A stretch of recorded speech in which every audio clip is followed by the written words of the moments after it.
look great.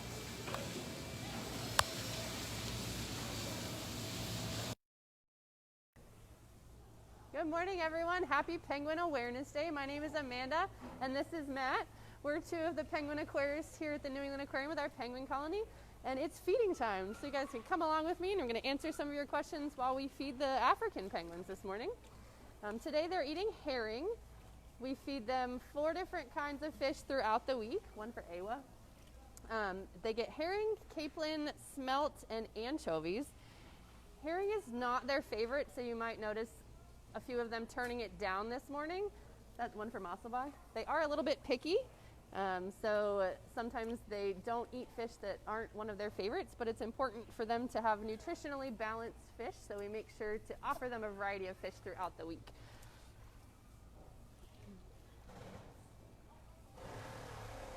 The birds will eat anywhere from 2 to 10 herring a day. Usually we feed them twice a day. If it's a fish they like more, they'll eat a little bit more, so it's anywhere from 5 to 15 maybe on a capelin day. And we do feed them twice a day, so this is their morning feed, and they're going to get to eat again this afternoon around 2:30. So if they choose not to eat this morning, they might have the opportunity to eat again this afternoon if they want to, but they also know that they can wait until tomorrow and get a better fish, which is what some of them appear to be doing right now. Let's go, guys. So you'll notice that all of our penguins have bracelets on their wings. These bracelets are one way that we are able to identify them. So they each have their own unique color combination, and some penguins have the bracelets on their right wing, some penguins have the bracelets on their left wings. That's actually how we can tell the males from the females. One for Dyer. So here at the New England Aquarium, our female penguins have their bracelets on their right wings, and our male penguins have their bracelets on their left wings. Penguins are not sexually dimorphic, so you can't really tell a male from a female just by looking at them. We actually use the DNA in their blood when they're a chick to do DNA testing to find out whether they are males or females. Then we place the bracelets on the appropriate wings.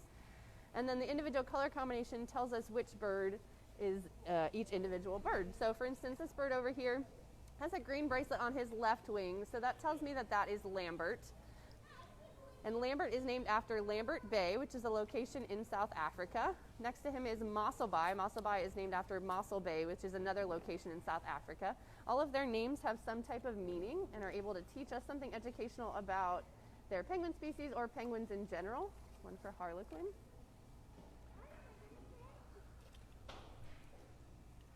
Lambert, do you want any fish? One for Lambert.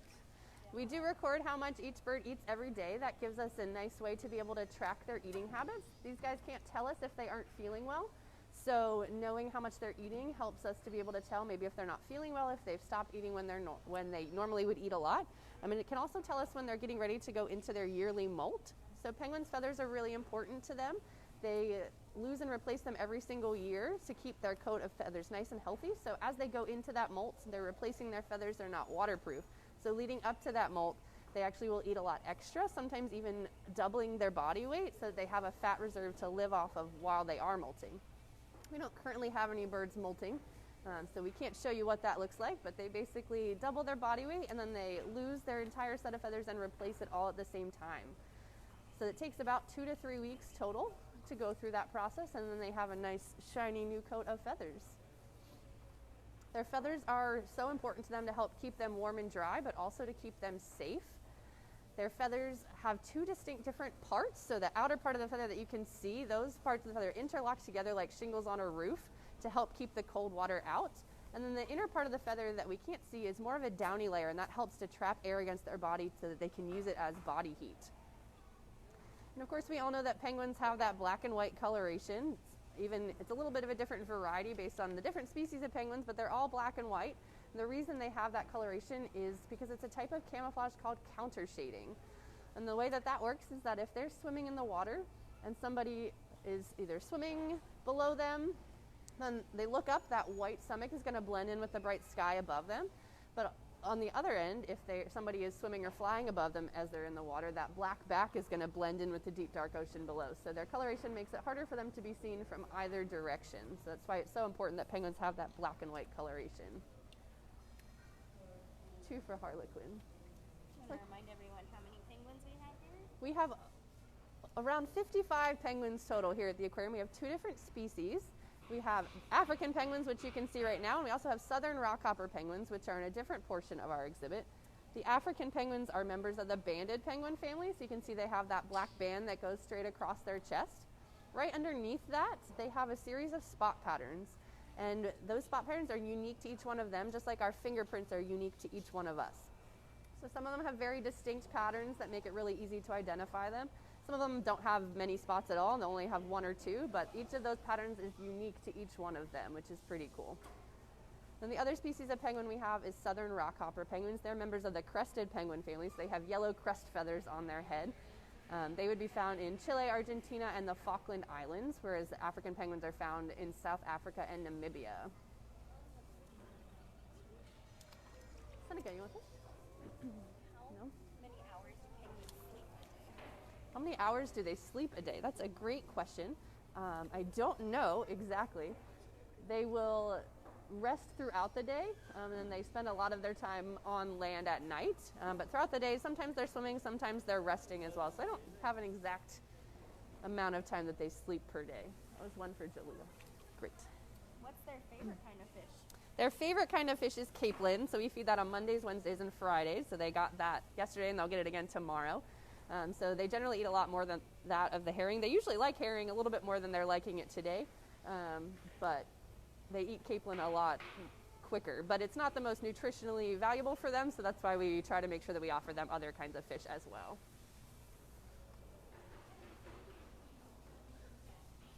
And some of them have already eaten this morning, so it's not that they're just totally refusing to eat at all. They have eaten a little bit so far this morning. One more for Mosselby.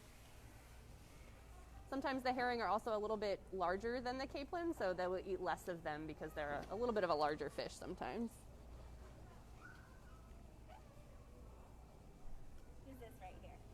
This is Nguza right in front of us. Nguza is a tribal name in Africa for penguins, so that's what she is named after.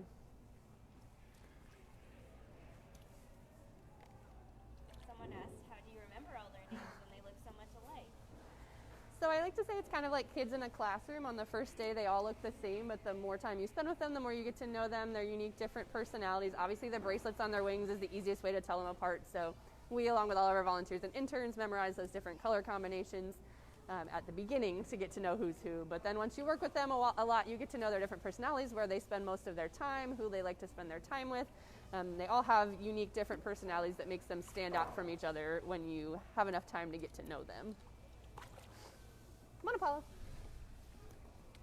This is Apollo. Apollo is actually named after the MV Apollo, which created an oil spill on the coast of South Africa in 1994, I believe, where some of the penguins were oiled and needed to be rescued and rehabilitated.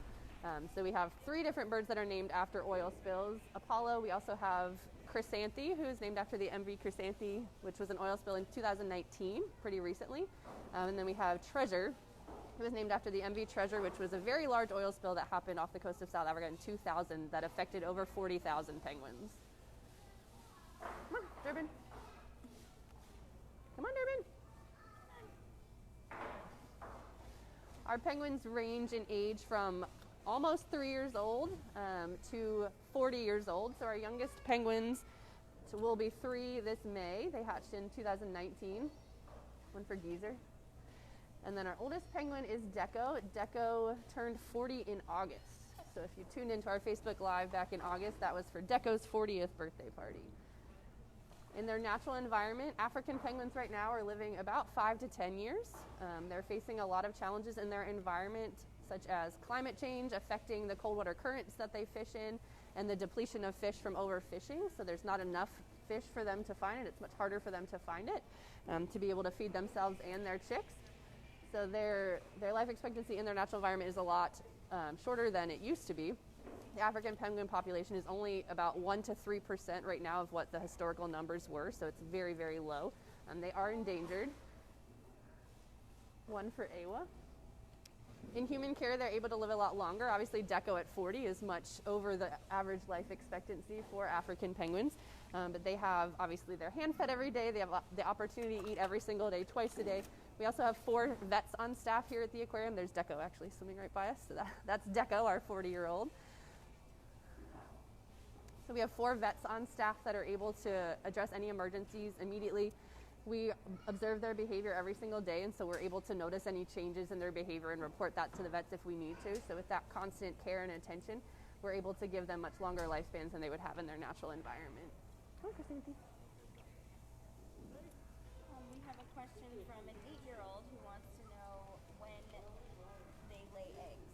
That's a great question. So breeding season for penguins is usually, for our penguins, is in the spring. So African penguins, their breeding season is usually like March to May. And then for our southern rockhoppers, it's like May to July. So they will usually lay their eggs, and then they sit on the eggs for about 40 days before they hatch. For these 2 species of penguins, for the larger species of penguins, it's a little bit longer that they have to incubate those eggs. So our 3 chicks that hatched in 2019, they hatched in May. So that's when a lot of the chicks will usually hatch. And then the southern rockhoppers, we had 1 chick in 2019, and she hatched in June. So their season's just a little bit later. One for Geezer. Great question. How long can penguins stay underwater? Do you know? That's a great question also. So for the 2 species that we have, it's about 2 to 3 minutes they can hold their breath underwater. For the smallest species of penguin, which is the little blue penguin, they can hold their breath for about 45 seconds. One for Hout. You want another Hout? No. And then all the way up to the largest species, emperor penguins, have been recorded being able to hold their breath for 18 to 20 minutes. So they are Antarctic species, so they need to be able to dive below the surface of the ice to find fish. So they need to be able to hold their breath a lot longer in Antarctica to be able to catch those fish. Benguela. Benguela, come on, buddy. We have a question that asks, do they form little communities, or do they all just get along? So for the most part, they get along most of the time. They are definitely a colony, but they form pairs. So they will form bonded pairs, whether that's a mate or if it's a sibling or a female-female pair or a male-male pair. It's hard to say. But they typically will form pairs. So they're all standing here together right now because it's feeding time. But if you come when they're all at rest, they're usually standing in their territory with their pairs. So they all have their specific territories that they live in on all the different islands. We have 5 different islands for our African penguin colony and 1 island for our southern rockhopper penguin colony. And so they each have their own specific territory on their island that they generally spend most of their time in. So when they're at rest, you can usually catch them all in the same place with their mate that they spend the most time with. Do we have any pairs right here at all? Let's see. So Lambert is standing next to his mate is Dyer with the green and yellow bracelet on her right wing. They are a pair. This is not their territory. They typically live on one of the other islands, but they are a pair. And that's the only pair I see here right now, to be honest. Oh wait, Seneca and Guza are a pair. These 2 are also a pair. So Seneca has a pink and green bracelet on his left wing, and then Guza was the one with the purple and yellow on her right wing. No? No? They're really not interested in my hearing today. Let's go, bird. Una bambia. Come on, buddy. No? You go. You want to just remind everyone of their conservation status again? Yeah, absolutely. So African penguins are endangered in their natural environment, as are and southern rockhoppers are threatened. African penguins population is dwindling very rapidly, and it's possible that their population could go functionally extinct in their natural environment by 2035 if nothing changes. That was one for Awa. So it's really important for us to be able to make some changes and make a difference for these guys in their natural environment. Some easy things that we can do are to use reusable plastics, whether it's a reusable bag or reusable containers for our lunches, reusable water bottles. The less plastic that we need to produce means not only less items in landfills, less that could potentially get lost into the ocean, but also means that factories have to produce less, which means that they will use less oil and also emit less gases into the atmosphere. So helping to slow climate change. Another easy way to help them out is to be aware of what kind of fish we're eating and make sure that it's fished sustainably and that we're not depleting that population of fish in the ocean so that there's not enough for these fish. That's Tahoop. Tahoop doesn't like herring, so not surprising that they do each have their own individual preferences. Some prefer certain fish to others. Tahoop typically doesn't like herring. Some of them really like anchovies, so it kind of depends on the day. Yeah. Anybody? We could probably say goodbye now. All right. Thanks so much, guys, for tuning in. If you have any questions, feel free to pop them in the chat, and we'll try to get an answer to you at some point. And thank you for coming and tuning in to learn more about penguins on Penguin Awareness Day. Bye.